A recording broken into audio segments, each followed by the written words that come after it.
ലോകകപ്പിന് semi final ആവേശത്തിലേക്ക് നാളെ പുലർച്ചെ നടക്കുന്ന ആദ്യ സെമിയിൽ യൂറോപ്യൻ വൻപന്മാരായ ഫ്രാൻസ് സ്പെയിനെ നേരിടും. 48 രാജ്യങ്ങളുമായി ലോകകപ്പ് കിരീടത്തിലേക്ക് തുടങ്ങിയ യാത്രയിൽ ഇനി 4 ടീമുകൾ മാത്രമാണ് അവശേഷിക്കുന്നത്. അഭിജിത്താണ് വേൾഡ് കപ്പ് ഡെസ്കിൽ നിന്ന് ചേരുന്നത്.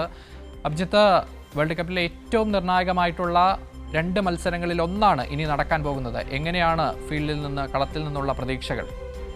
അക്ഷയ്, ലോകകപ്പിൽ ആദ്യ സെമിയിൽ ഇന്ന് ഫ്രാൻസ് സ്പെയിനിനെ നേരിടും. ബ്രസീൽ, പോർച്ചുഗൽ തുടങ്ങി നിരവധി വമ്പന്മാർ പുറത്തായ ടൂർണമെന്റിൽ ഇനി അവശേഷിക്കുന്നത് ആകെ 4 ടീമുകളാണ്: France, Spain, England, Argentina.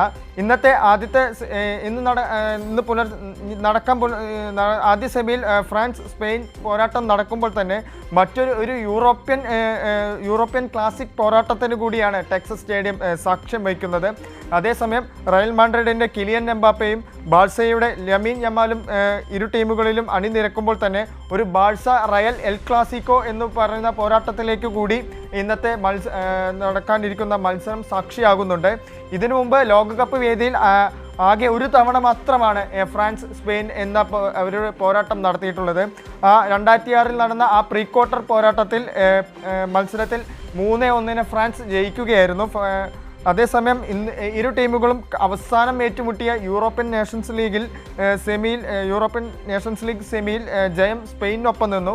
Goal മഴ വീണ ആ മത്സരത്തിൽ 5-4 സ്പെയിൻ അന്ന് ഫ്രാൻസിനെ തറപറ്റിച്ചത്.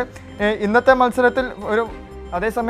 മത്സരത്തിൽ ഒരു ഫ്രഞ്ച് വിപ്ലവമാണോ അതോ സ്പാനിഷ് വീര്യമാണോ ജയിക്കാൻ പോകുന്നത് എന്ന ആകാംക്ഷയിലാണ് ഫുട്ബോൾ ആരാധകർ ഉള്ളത്. സെമിയിൽ നടക്കുന്ന മറ്റൊരു മത്സരത്തിൽ ഇംഗ്ലണ്ട് അർജന്റീനയെ നേരിടും.